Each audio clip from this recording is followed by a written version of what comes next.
Good morning, monkeys. Good afternoon, good evening, good night, whatever time it is that you guys are watching this here. Wow, it's like Truman Show, huh? Good morning, good evening, good night. Don't mind me, I'm definitely in a great mood today. I hope you guys are too, and welcome back to another episode 12. We got some really good progress going on in the park. Last episode, we finished off our pirate-themed area. And now we're just going in and we're filling in some odds and ends for this episode. I'm thinking we're going to end up calling this episode Monorails and Mine Trains. And you're going to see why in a little bit. But here we are, just revisiting that food court area that we had created earlier on in the series. And remember I had said I wanted to do windows facing out over the lake. Unfortunately, I forgot to put in the glass building elements. So unfortunately, we don't have any windows. So what I did was I took these archways here and I created these openings for our guests to look out as they're eating. I'm definitely going to have to come back. I just remembered I didn't put any benches in next to the windows either. That's something to think about for our next video in between, or our next update. So with that being said, yeah, we're just building this out, keeping it super simple. Again, throwing up our walls here, throwing up a simple rooftop. And then I do a nice little treatment at the roof so it doesn't look so flat and bland. And the reason why we put this building in so quickly was because we wanted to make sure we knew exactly where we were going to be putting our monorail, right? So yeah, so as we do this, I'm going to just chat a little bit here about some things that have been going on in the world, some things I found out today which totally irked me, for those of you that didn't know. So Six Flags Magic Mountain is getting a Jersey Devil clone. For those of you that don't know what Jersey Devil is, it is the RMC Raptor, quote-unquote special built for Great Adventure, Six Flags Great Adventure. Little Birdie put it out there, and I find this very agitating to say the least, but Little Birdie put it out there that this ride fit perfectly. Its plants fit perfectly over the water element ride they have underneath it, in and around the other rides. The footers just fit perfectly in the land, and it got us all thinking, was this ride originally meant for 2020 in Six Flags Magic Mountain? Shocked. I know, we all are. You know, I'll be honest with you, I looked at this and you know, I was just dumbfounded how that was the case. So what they did was they took this Raptor clone, which essentially I'm thinking is going to be the next freaking B&M invert like Batman. And they took this Raptor clone and they just sent it over here because West Coast Racers bled into the 2020 season for Six Flags Magic Mountain. So they probably had to, or they owed the company, RMC, Six Flags owed RMC the rights to a coaster. So, or the building contract to a coaster. So I sit here and I think about that and it just irks me. It irks me so much. Why does it irk me so much? Because nothing in our park since El Toro is original. Right? So it was 2006. So we're talking 14 years. So Six Flags Great Adventure has not gotten an original coaster in 14 years. And Six Flags Magic Mountain has been getting one every year. You know, it blows my mind. You know, it's so frustrating. All right, back to the video. So what am I doing here? All right, so for our western area here, I wanted to go forward with a new concept for this area. So we went western, and I wanted to close it in. I wanted to have that berm feel. Think very Radiator Springs in Disneyland out on the West Coast. And what I did was this was a little bit of a different technique that I've used in the past in creating a mountain range. So what I do is I take my block sizes of land and I build up the land as you see here, and I create a basic form of kind of what I want. Oh, excuse me, again with the breakfast, oh my goodness. But yeah, so we build out a basic form of what we want our mountain range to look like, right? And then from there, we come back with that smoothing tool that, I'll call it the smoothing tool. I don't know what else to call it. But a smoothing tool to adjust the land and smooth it all out, if you will, right? And it gives us our heights and it kind of helps us build a really clean mountain range. Now, I'm going to show you the basics of how this is done, but then I go back off camera and I smooth it out. You guys know how to smooth out, individual cubes, right, or individual blocks. So I'm not going to go and have to teach you how to do that. But I wanted you guys to see this technique, as this has been proven for me to just speed up the whole process, right, and give me exactly what I want and how I want it when it comes to the mountain range that I'm creating. Then I come back with our paint tool here, and I paint out just some different textures for the top half of the mountain range. So I'm think like Arizona, right? You've got the lower mountain range, which then bleeds up into the Colorado Rockies. You got like the broken grass, and then it does go into snow at the top. But we're not going to make any snow. We may do, surprise, surprise, a snow-themed area later on, but we'll see what happens.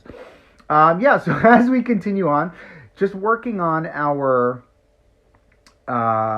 mountain range here, and I'm thinking about this coaster again in Magic Mountain, and I'm so irked, you have no idea. Sorry about that. All right, so here we are now back at our monorail, and I built out this monorail station, or the foundations of this monorail station, and my initial iteration is to keep it as is, as such, and you're going to see I wind up changing that a little bit, which is a really cool idea what I wind up doing, but I'll leave that up to you guys and tell me what you think. So for this side of the world, I'm going to leave this side as a surprise. I already know what I want to do here, but what I'm going to do is I'm going to create just some theming, quote-unquote rockwork theming for the entryway into this area. And you're going to see kind of what I do here.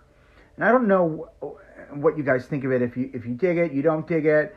And honestly, I don't care if you like it. It's not going to change. I'm not going back and doing double work. But just so you get the idea of what I'm trying to create here. So this is going to be some sort of rockwork formation that you walk in and out of, very similar to how we did outside of our pirate-themed area, right? Except this is, and I mentioned it in that private theme video. For those of you that didn't watch it, I'd go back to the very first pirate-themed video so you could see what I created and what I was talking about when I was creating that entryway. But yes, so we're creating now this molten lava around this rockwork formation, quote-unquote molten lava. And maybe you might be getting an idea of kind of what this is going to end up looking like, or what it is supposed to be. But I think I did a pretty good job of hiding that pathway in there really well. And there's going to be a number of these around. So think about what type of biome would have different types of large rock formations surrounded by molten lava and that are hot and steamy and fiery. So you just think about that while I build these two out. And you can kind of get an idea of what biome we're going to do next. I'm super excited for this biome. And the reason why I saved it, because I really wanted to finish the other side. Now, if you noticed, majority of our guests, they had all been crowding on this side here where we had built out our pirate-themed biome. And the other side was dead empty. So I went back to the other side because I wanted to move the traffic over in that direction. So that's what I did. Hope you like it. And if you don't, well, tough nuggies, because I'm not changing it. But yes, you're going to see here now. So we build this out. And this is just our monorail. Has you can do a nice closed circuit. We throw in our maintenance guys. Remember, no more than 6 to 8 blocks per maintenance guy, depending on the traffic flow. And then obviously we want to put in our mechanics as well, so our monorail functions and does not break down.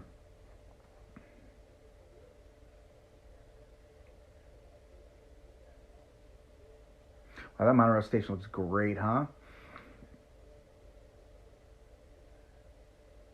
All right. So here I am just kind of thinking this out, how I want it to go and what that monorail looks like as it flows through each area. I love what it does there as it goes through the coaster. And now what I'm thinking is, okay, how can I take this futuristic feeling monorail and make it feel rustic, make it feel very, or have a very Midwestern, old Western kind of vibe. And that's what I do here by putting in this trellis work underneath it. Oh, look, I had this idea at the last minute. Look at this, the diagonal pieces. I love it, right? How awesome is that? Those diagonal pieces come in handy quite often. Yeah, oh, here I am just building up the rest of my berm, right? Around our monorail. We're going to throw in tree work, a lot of foliage all the way around there. So it closes it off. We're going to have a building there just at an entryway. One side of the building is going to be a castle. The other side of the building is going to be Western-esque theming, which is going to be pretty cool. Mining, you know, very turn of the century. But here we are building a very Steelers-esque, think Pennsylvania train station-esque bridge for our monorail to go over the walkway there. And I love this idea. I got this from watching somebody on Planet Coaster, actually. Theme Park Worldwide. He was making a really cool bridge, and I thought it was cool. So I kind of stole his idea a little bit. And I do the same over here, and this is me just kind of putting the trellis work underneath. And then I decide, you know what, let me do the trellis work all the way along the track there, so I can have a very clean look all the way across. And I wind up doing that. And I got that idea there when that little piece got stuck in that spot.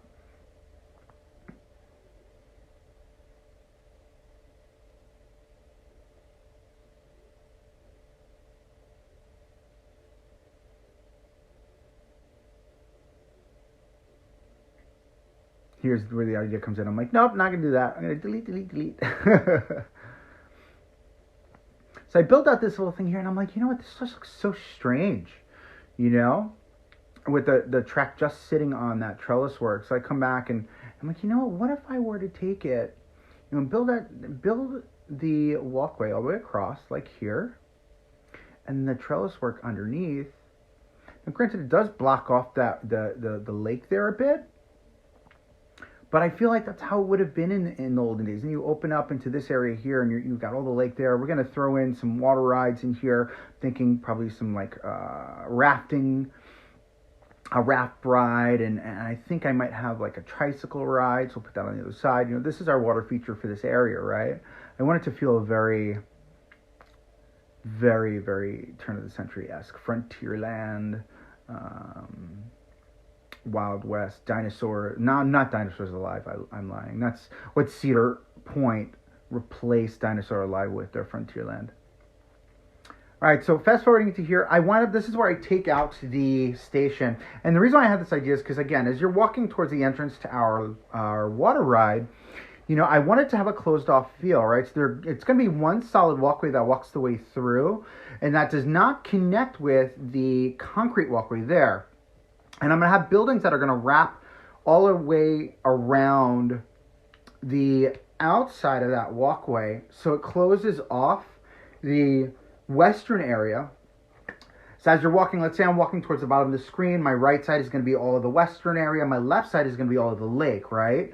But I'm going to have buildings that are going to separate the western area with that concrete walkway that have a very boardwalk-esque feel. And that's the intention there. All right, so fast forward now into our next coaster. Woohoo! We built a mine train coaster. I love this mine train coaster. It's actually really awesome. Love the creation and the way that I did it here. And there's going to be so much theming around this. When I do Western theming, I go ham. I do facades all the way across the board with block buildings behind them. I've stolen a lot of the facades from the Western theming in the game as well that I create. So you're going to see what those look like once the theming comes up. But as for this coaster, you know, I want you to think very,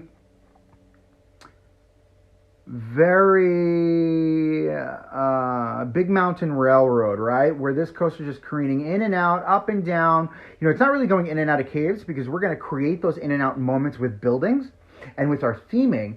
But if you look at this here, and I kind of love what I do, I build out my second lift hill here, and then I decided, let me create these canyons now, right? And I'm going to come back and I'm going to really build up these canyons so they have that feeling you're going through canyons all the way across. But I wanted to get that almost like idea of what is it going to look like, right? So it comes out of that second drop, it goes through an airtime hill, you hit this embanked turn, you go up into this other embanked turn, and then right down into another turn and into a drop, turn, drop. So it's a very chaotic ride as you're going through. And that's the intention, right? You want it to have that feeling of like that out of control mine train. And that's just going to raise not only your intensity rating, but also your excitement rating as you're not only building out your theming around it, but having it weave in and out of itself, weaving in and out of different theming areas, as well as the terrain. I love this here. I make it drop down. It goes back into a cave and shoots out of a cave and jumps over its own track. I mean, there's just so much I love about this coaster. Really well done on my part. Pat myself on the back. Just so you get the idea. And I threw in block brakes. Now, why are block brakes so important on a coaster of this size? Well, you can put multiple trains. If I wanted to, I can easily have set up 4 trains on this particular ride, but I did only do 3. Why did I do 3? Because I still want the longevity of that line, right? I want people to wait on line a bit longer. It builds up the anticipation. It builds up the excitement rating. Plus, I'll be able to do theming through that walkway, through that queue line, and your guests are going to be engulfed in that theming, right? And with the mountain range that wraps all the way around, there's no ifs, ands, or buts about it. Your guests are completely engulfed in a western biome. Look at that. Oh, it's so crazy. I would love to ride a coaster like that.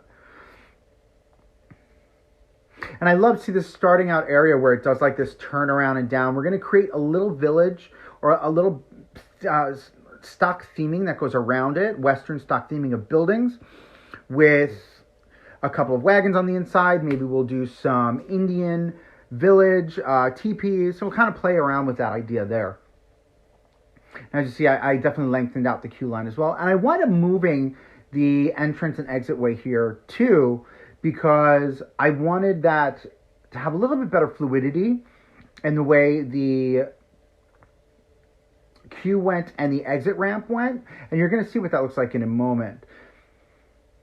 Now, as far as the walkway goes through the area, like I was saying, so I want us to walk through. We're going to walk through that station area. We're going to create a very old-timey station. Think very, Hill Valley-esque train station, right? And that's what we want to create. Hill Valley from Back to the Future, by the way. Back to the Future 3. But think very Hill Valley-esque, like old-timey station. And then you're going to walk underneath that station when you get off. And then you walk into this western biome. And we're going to have facades that wrap all the way around this walkway. I'm thinking about doing a ride that I've done in the past called Barnstormer, where it's a Intamin launch coaster, inverted launch coaster, where it shoots in and out of this barn on both sides. So again, very, very out there kind of feeling. So we have another coaster in this area. We're gonna have a couple flat rides in the center, but I want it to feel very, very Calico ghost town, mining town. So think about that. If you don't know what Calico mining town is, Google it. Walter Knott from Knott's Berry Farm, he actually helped refurbish and create a national landmark of Calico Ghost Town. I actually visited there this last month in March, beginning of March, which was super awesome. And got to visit Calico Ghost Town. I got to walk through an old school ghost town. So that's what I want this to have, that same reminiscent feeling of. I want it to feel like an old school ghost town, right? All right, and then there you are. Thank you so much for joining us on Coaster Monkey Studios. Catch us on Instagram, Facebook, Twitter, Reddit. You know it. Check us out. Talk to you later.